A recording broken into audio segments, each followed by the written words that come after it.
Hola gente, en esta oportunidad les voy a enseñar a resolver una ecuación diferencial ordinaria aplicando el método de los coeficientes homogéneos. Antes de continuar, me gustaría aclarar que este método es solamente aplicable si estamos frente a una ecuación diferencial de orden 1, o sea, de primer orden. Veamos, tenemos la ecuación diferencial x más y que multiplica la derivada de y respecto a x, igualado a la diferencia de x menos y. Lo primero que tenemos que denotar es que esto que tenemos aquí, este operador de derivada, nos indica, su numerador nos indica quién es la variable dependiente, mientras que su denominador nos indica quién es la variable independiente. Lo que tenemos que hacer es tratar de llevar esto a, en lugar de tener un operador de derivación, tener lo que se conoce como operador de diferenciación, o sea, operador de diferenciabilidad. Para esto vamos a multiplicar toda la ecuación, ambos lados para no alterarla, por el diferencial de la variable independiente. En este caso es diferencial de x. Si multiplicamos ambos lados por diferencial de x, podemos percibir que del lado izquierdo se cancela y nos quedaría entonces x más y que multiplica el diferencial de y igualado a x menos y que multiplica el diferencial de x. Ahora tenemos una ecuación que tiene operadores diferenciales en lugar de un operador de derivada. Lo que sigue es verificar si en realidad se trata de una ecuación diferencial ordinaria de tipo homogénea. Para eso tenemos que evaluar f de lambda x y lambda y. Esto quiere decir que donde esté x y y vamos a insertar un lambda. Para la praxis de lo anteriormente dicho, tenemos que la función lambda x y lambda y nos va a quedar lambda x más lambda y por diferencial de y va a ser igual a lambda x menos lambda y por diferencial de x. Repito, lo único que se hizo fue sustituir x por lambda x y por lambda y. Notamos que es posible calcular un factor común en ambos términos de la igualdad. En este caso sería lambda. Si nosotros sacamos lambda factor común, nos quedaría esta expresión que tenemos aquí. Pero tenemos que tener cuidado, porque al terminar de obtener el factor común, debemos estar alertas de que la expresión que nos quedó tiene que ser la misma que comenzamos a trabajar al principio del problema. En este caso podemos ver que en realidad se trata de la misma ecuación, no quedó alterada salvo el factor común lambda. Ahora tenemos que observar el grado de ambos lambda presentes en la ecuación. Vemos que su grado es 1, se sobreentiende que es 1. Como ambos grados son iguales, es decir, ambos son 1, se puede decir que la función es homogénea. En dado caso de que no sean iguales, por ejemplo que aquí hubiera un 1 y aquí hubiera un 2, los grados serían distintos. Por lo tanto, la función no sería homogénea y la ecuación diferencial tampoco sería homogénea. Esto sugiere que tendríamos que probar con otro método, bien sea exactas, Bernoulli, lineales o cualquier otro que nos ayude a resolver, ¿no? El método de inspección también pudiera ser válido. Como la función es homogénea, se puede decir que la ecuación diferencial es una ecuación diferencial homogénea de grado 1. De grado 1 ya que el grado es el grado de ambos lambda. Lo que sigue ahora es verificar cuál lado de la igualdad presenta una mayor complejidad.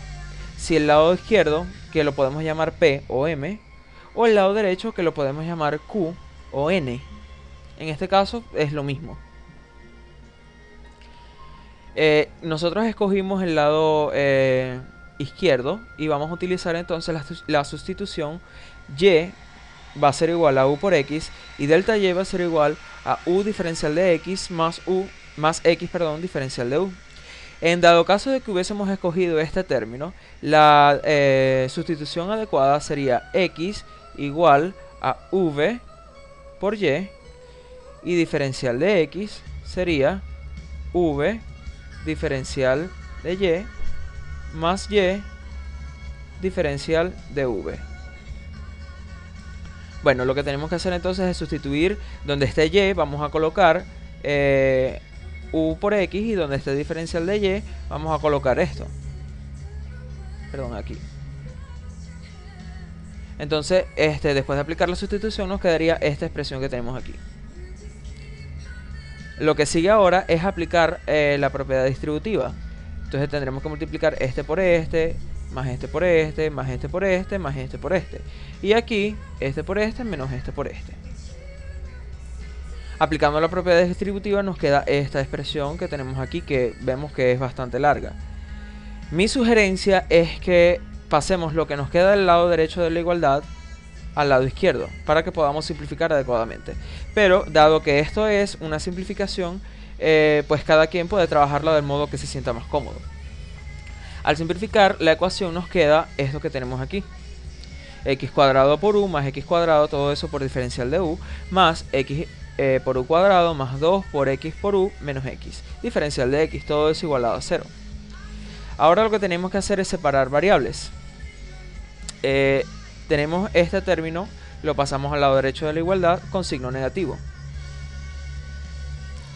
Detallemos que hay términos comunes, entonces es recomendable obtener un factor común. Podemos ver que del lado izquierdo nos tenemos esta x, que se repite, y del lado derecho x, x y x. Entonces, obteniendo el factor común, nos quedaría x cuadrado, que multiplica a u más 1, diferencial de u, y del lado derecho x, que multiplica a u cuadrado más 2u menos 1, que es esto que tenemos aquí. Bien, una vez que tenemos eso, lo que queda es aplicar el método de separación de variables. Este método lo que nos quiere decir es que tenemos que dejar de un lado una variable y del otro lado la que nos queda. Recordemos que si es de una ecuación de primer orden, quiere decir que solamente va a tener, ordinaria, perdón, solamente va a tener una variable dependiente y una variable independiente. Entonces el lado en que los dejemos es indiferente. Yo escogí dejar las u del lado izquierdo y dejar las x del lado derecho. Si yo hago eso, entonces tendría que tener esto que está aquí, que es u, para el lado izquierdo, y esta x que me está molestando aquí, pasarla al bando de las x, al equipo de las x, ¿no? Entonces, después de aplicar ese despeje, me va a quedar esta expresión. Fíjense que x cuadrado pasó a dividir del otro lado. Aquí, fíjense que este pasa a dividir esto. Y esta expresión pasa a dividir para acá también a dividir. Recordemos que esta x se cancela con este cuadrado, se simplifica. Entonces del lado derecho únicamente me quedaría menos diferencial de x sobre x. Una sugerencia para los estudiantes que estén analizando este método: que los diferenciales no pueden quedar debajo dividiendo, porque no se podría proceder adecuadamente al proceso de integración, ¿no? Bueno, si nosotros integramos esta expresión, nos quedaría entonces que el resultado de esta primera integral de la integral de u sería logaritmo neperiano del valor absoluto de u cuadrado más 2u menos 1, todo eso dividido entre 2, y del lado derecho tendríamos menos logaritmo neperiano del valor absoluto de x más una constante de integración. De las dos integrales nos quedan las constantes de integración, pero una constante de integración que no conocemos más otra constante de integración sigue siendo la misma constante de integración. Esos son los resultados de las integrales. Ahora se despeja este 2 que está molestando. Fíjense que estaba aquí, lo pasamos a multiplicar. Entonces nos quedaría menos 2 logaritmo neperiano de x más 2 que multiplica a otra constante arbitraria. Nótese que 2 que multiplica una constante arbitraria sigue siendo la misma constante arbitraria. No tenemos cambio por eso. Nosotros cada vez que trabajamos una constante arbitraria, sumándole constantes, dividiendo constantes, va a seguir siendo la misma constante, ¿no? Es bueno tener eso por ahí. Bien, ahora eliminemos estos logaritmos neperianos basándonos en la aplicación del número Euler o el número e. Si hacemos eso por propiedades de logaritmo, se eliminan los logaritmos y nos va a quedar entonces del lado izquierdo u cuadrado más 2u menos 1, y del lado derecho por regla nos dice que este 2 pasaría a ser el exponente de esa x, y esto es otra constante de integración, porque recordemos que el número e es otra constante que vale 2.71, o sea, es un número.